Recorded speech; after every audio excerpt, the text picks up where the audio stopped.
Praise the Lord. കർത്താവിൻ്റെ ധന്യ തിരുനാമം വാഴ്ത്തപ്പെടുമാറാകട്ടെ. ഞാൻ ക്രിസ്തുവിൽ സ്നേഹിക്കുന്ന എല്ലാ ദൈവമക്കൾക്കും 5-ാം മാസത്തിൻ്റെ 25-ാമത്തെ പ്രഭാത വന്ദനം കൂടെ അറിയിക്കുന്നു. ലോകമെമ്പാടുമായിരുന്നു കൊണ്ട് ഈ പ്രഭാതവും ഈ വചന സന്ദേശം ശ്രവിക്കുന്ന എല്ലാ ദൈവദാസന്മാർക്കും ദൈവദാസന്മാർക്കും വാത്സല്യ കുഞ്ഞുങ്ങൾക്കും എൻ്റെ ഹൃദയത്തിൻ്റെ ആഴമേറിയ സ്നേഹത്തെയും വന്ദനത്തെയും നന്ദിയും ഒപ്പം പ്രാർത്ഥനയും അറിയിക്കുന്നു. പ്രാർത്ഥനയോടുകൂടെ ഈ പ്രഭാതവും വചന സന്ദേശത്തിലേക്ക് നമുക്ക് പ്രവേശിക്കാം. 94-ാം സങ്കീർത്തനത്തിൽ സങ്കീർത്തനക്കാരൻ ഇപ്രകാരം പാടുന്നു: ന്യായവിധി നീതിയിലേക്ക് തിരിഞ്ഞു വരും, പരമാർത്ഥ ഹൃദയമുള്ളവരൊക്കെയും അതിനോട് യോജിക്കും. തെറ്റ് ചെയ്യുന്നവർ ശിക്ഷിക്കപ്പെടണം എന്നുള്ളത് ലോകത്തിൻ്റെ പൊതു നിയമമാണെങ്കിലും പലരും പിടിക്കപ്പെടാതെയും ശിക്ഷിക്കപ്പെടാതെയും പോകാറുണ്ട്. എന്നാൽ തെറ്റ് ചെയ്യുന്നവർ ഒരിക്കലും ദൈവത്തിൻ്റെ കയ്യിൽ നിന്നും വഴുതി പോകുകയോ ശിക്ഷിക്കപ്പെടാതെ പോവുകയോ ചെയ്യുകയില്ല. എല്ലാ പാപത്തിൻ്റെയും എല്ലാ പാപികൾക്കും ചിലപ്പോൾ ഈ ലോകത്തിൽ വെച്ചു തന്നെ ശിക്ഷ ലഭിച്ചില്ലെങ്കിലും ആമേൻ, അന്ത്യന്യായവിധിയിൽ ന്യായമായ ശിക്ഷ ദൈവം കൊടുക്കുക തന്നെ ചെയ്യും. അതുകൊണ്ട് എല്ലാ തെറ്റുകൾക്കുമുള്ള ശിക്ഷ നിത്യതയിലേക്ക് മാറ്റിവെക്കപ്പെടുന്നതുമില്ല. ചില അവസരങ്ങളിൽ ആമേൻ പലരെയും ദൈവം ഈ ഭൂമിയിൽ വെച്ച് തന്നെ ശിക്ഷിക്കാറുണ്ട്. അതുപോലെ ശിക്ഷിക്കപ്പെട്ട ദൈവമക്കൾ തെറ്റു ചെയ്താൽ ഈ ഭൂമിയിൽ വെച്ച് തന്നെ ദൈവം അവർക്ക് ബാലശിക്ഷ കൊടുക്കുകയും ചെയ്യും. രക്ഷിക്കപ്പെടുന്ന ദൈവമക്കൾ ആമേൻ സ്തോത്രം പാപം ചെയ്യുകയാണെങ്കിൽ ദൈവം അവരെ ബാലശിക്ഷ കഴിക്കും. കരഞ്ഞ് ദൈവസന്നിധിയിലേക്ക് അടുത്തു വരികയാണെങ്കിൽ അവിടെ പാപങ്ങളെ ഏറ്റു പറഞ്ഞുകൊണ്ട് ദൈവസന്നിധിയിൽ വരുന്ന ആമേൻ സ്തോത്രം അനേകരുടെ പാപങ്ങളെ ആമേൻ അവർക്ക് സഹിപ്പാൻ കഴിയുന്ന ചില ബാലശിക്ഷകൾ കൊടുത്ത് ദൈവം അവരെ ആമേൻ ശുദ്ധീകരിച്ച് നിത്യതയിൽ കൂട്ടിച്ചേർക്കുവാൻ ഇടയാകും. ദൈവം ചില ശിക്ഷകൾ നടത്തുമ്പോൾ ഒരു കൂട്ടർ ദൈവത്തോടും ദൈവിക പ്രമാണങ്ങളോടും മത്സരിച്ച് ദൈവത്തിൽ നിന്നും അകന്നു പോകുന്നു. എന്നാൽ മറ്റു ചിലർ ദൈവിക ന്യായവിധികളെ കണ്ട് ഭയപ്പെട്ട് ശുദ്ധീകരണത്തോടും ഭയത്തോടും ഭക്തിയോടും അത് ഏറ്റുപറഞ്ഞ് ദൈവത്തോട് പറ്റി നിൽക്കുന്നു. ചില രാജ്യങ്ങളിൽ തെറ്റ് ചെയ്യുന്നവരെ പരസ്യമായി ശിക്ഷിക്കാറുണ്ട്.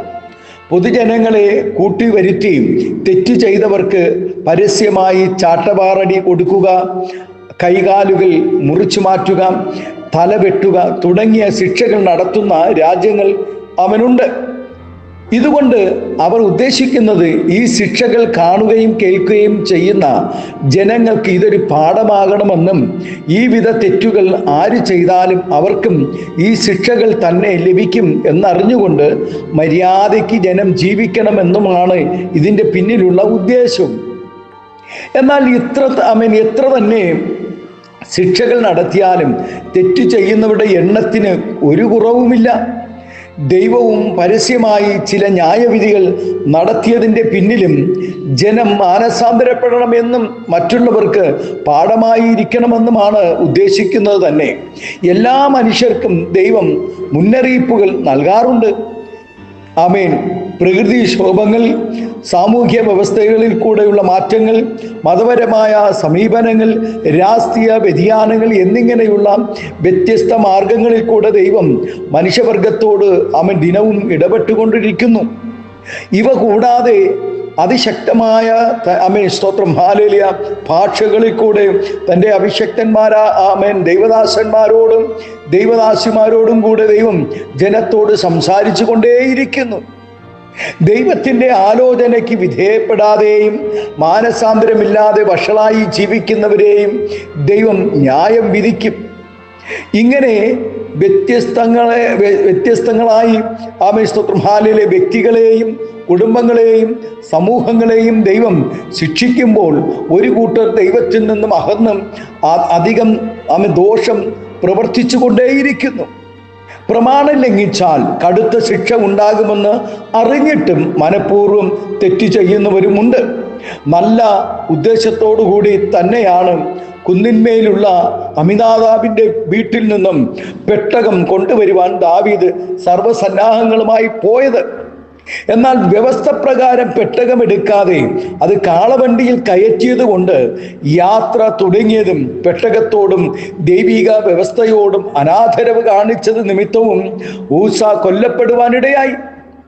ഊസ പോയെങ്കിൽ അടുത്ത കാളയെ കയറ്റി പെട്ടകം കൊണ്ടുവരുവാൻ ദാവീദ് തയ്യാറാകാതെ ദൈവത്തെ ഭയപ്പെടുകയും പെട്ടകം സ്തോത്രം ഓബേദ്ഏദോമിന്റെ ഭവനത്തിൽ വെച്ച് മടങ്ങിപ്പോവുകയും ചെയ്തു. ന്യായവിധി തന്നെ അവൻ നീതിയിലേക്ക് നടത്തുകയും പരമാർത്ഥ ഹൃദയനായ ദാവീദ് അതിനോട് നന്നായി പ്രതികരിച്ചത് നിമിത്തം നാളുകൾ കഴിഞ്ഞ് പെട്ടകം ഉദ്ദേശിച്ച സ്ഥലത്ത് എത്തുകയും ചെയ്തു. ആമേൻ. ഒരിക്കൽ ഇസ്രായേൽ ജനത്തോട് യുദ്ധം ചെയ്യുവാൻ അമ്മോന്യർ ചെന്നു എങ്കിലും അവർ ദയനീയമായി പരാജയപ്പെട്ടു. ദൈവത്തിൻ്റെ ന്യായവിധി നിമിത്തം തങ്ങളുടെ ഭാഗത്ത് വലിയ ആൾനഷ്ടമുണ്ടായി എന്ന് മനസ്സിലാക്കിയ ആരാമ്യർ പിന്നീട് ഇസ്രായേലിനോട് എതിരായി യുദ്ധം ചെയ്തില്ല എന്ന് മാത്രമല്ല, ഇസ്രായേലിനെതിരെ നിൽക്കുവാൻ ആരെയും അവർ സഹായിച്ചതുമില്ല. കൂടാതെ ഇസ്രായേലിന് കീഴടങ്ങിയ ശേഷിച്ച കാലം ജീവിക്കുകയും ചെയ്തു. ദൈവത്തിൻ്റെ ന്യായവിധി നീതിയിലേക്ക് തിരിഞ്ഞു വരികയും പരമാർത്ഥ ഹൃദയത്തോടെ ദൈവത്തോട് ചേർന്ന് നിൽക്കുകയും ചെയ്തു. ആമേൻ.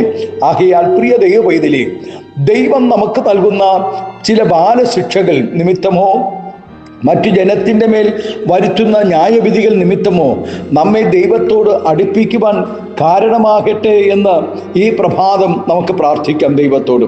ഇയ്യോബ് പറയുന്നത് ആമേൻ, ഹല്ലേലൂയ, സ്തോത്രം, നമുക്കും അങ്ങനെ തന്നെ പറയുവാൻ കഴിയുമെങ്കിൽ നാം ധന്യരായി. ഇയ്യോബ് പറയുന്നു സ്തോത്രം, അവൻ എന്നെ കൊന്നാലും ഞാൻ അവനെ തന്നെ കാത്തിരിക്കും, ഞാൻ എൻ്റെ നടപ്പ് അവൻ്റെ മുമ്പാകെ തെളിയിക്കും.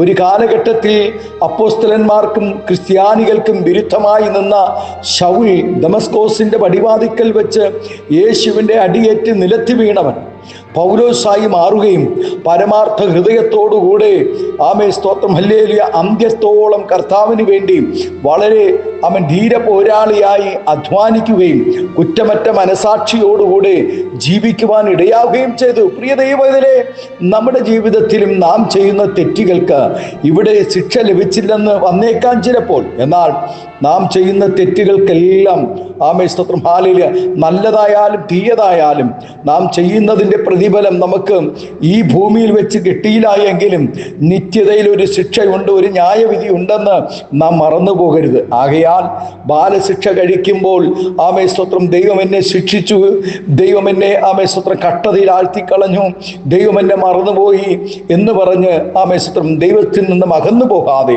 ഈ കഷ്ടതയിൽ, ഈ പ്രതികൂലങ്ങളിൽ, ഈ പ്രയാസങ്ങളിൽ, ഈ രോഗങ്ങളിൽ, ഈ സാമ്പത്തിക ഞെരുക്കങ്ങളിൽ, ഈ മാനസിക നിരാശകളിൽ എല്ലാം സകലത്തിലും സർവശക്തനോടുകൂടെ ചേർന്ന് ആരാധിപ്പാനും ദൈവത്തോടു കൂടെ നടക്കുവാനും നാം തയ്യാറാണെങ്കിൽ നിശ്ചയമായും സ്തോത്രം നമ്മുടെ ശിക്ഷയ്ക്ക് സ്തോത്രം ഹല്ലേലൂയ ഫലം കുറയും. ആമേൻ, ഹല്ലേലൂയ. ആമേൻ. അത് ബാലശിക്ഷയായി മാറുവാനിടയാകും. ഒരപ്പൻ തൻ്റെ കുഞ്ഞിനെ അടിക്കുന്നത് തകരുവാനല്ല, കൊല്ലുവാനല്ല.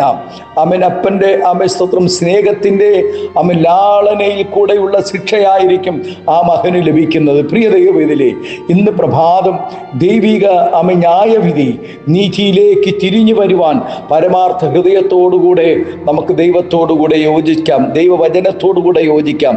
ഇന്ന് പ്രഭാതത്തിൽ ഈ ശബ്ദം കേൾക്കുന്ന എല്ലാ ദൈവദാസന്മാരും വാത്സല്യ കുഞ്ഞുങ്ങളും സ്തോത്രം ദൈവകൃപയോടുകൂടെ നിൽപ്പാൻ, കർത്താവിൻ്റെ വരവ് വരെയും നാം ഒരുക്കത്തോടുകൂടെ നിൽപ്പാൻ നമ്മെ ഏൽപ്പിച്ചു കൊടുക്കാമോ?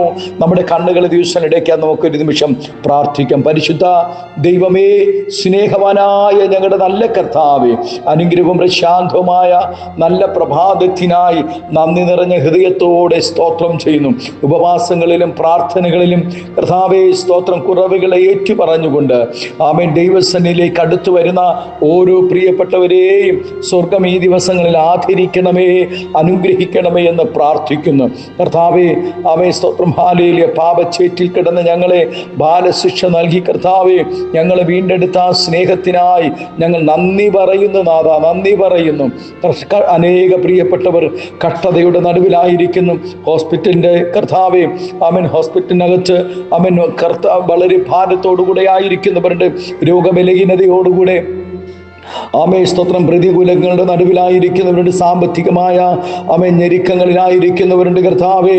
ആമേ പിന്മാറ്റ അനുഭവങ്ങളിലായിരിക്കുന്ന എത്രയോ യൗവനക്കാർ കർത്താവേ, ദൈവത്തിന് വേണ്ടി ഒരു കാലഘട്ടത്തിൽ ആരാധിച്ചവരും പാടിയവരും പ്രാർത്ഥിച്ചവരും ശുശ്രൂഷിച്ചവരും കർത്താവേ, ഈ നാളുകളിൽ പിന്മാറ്റത്തിന്റെ അനുഭവങ്ങളിലായിരിക്കുമ്പോൾ അവിടെ പാപങ്ങളെ തിരിച്ചറിഞ്ഞുകൊണ്ട് അവർ മടങ്ങി വരുവാൻ പരിശുദ്ധാത്മാവ് സഹായിക്കണമേ. അവിടെ ഉള്ളങ്ങളിൽ ദൈവത്തിന്റെ ആത്മാവ് സംസാരിക്കണമേ എന്ന് പ്രാർത്ഥിക്കുന്നു. ഈ ശബ്ദം ശ്രവിക്കുന്ന എല്ലാ ദൈവദാസന്മാരെ, ദൈവകുഞ്ഞുങ്ങളെ എല്ലാവരെയും ദൈവകരങ്ങൾ സമർപ്പിച്ച് പ്രാർത്ഥിക്കുന്നു കർത്താവേ. ഇന്ന് ഈ ശബ്ദം കേൾക്കുമ്പോൾ അവരുടെ ജീവിതങ്ങളെ ക്രിയ ചെയ്യുവാൻ, അവിടെ ജീവിതത്തെ ശോധന ചെയ്യുവാൻ പരിശുദ്ധാത്മാവ് കൃപ ചെയ്യും. എല്ലാവിധമായ നന്മകളും അനുഗ്രഹങ്ങളും പകരണം, അകച്ചമങ്ങെടുക്കണം. യേശുവിൻ്റെ നാമത്തിൽ കൃപയോടെ പ്രാർത്ഥന കേൾക്കണമേ സ്വർഗീയ നല്ല പിതാവേ. ആമേൻ, ആമേൻ, ആമേൻ. Thank you. God bless you. ദൈവം എല്ലാവരും ഈ പ്രഭാതം ധാരാളമായി അനുഗ്രഹിക്കട്ടെ. Thank U.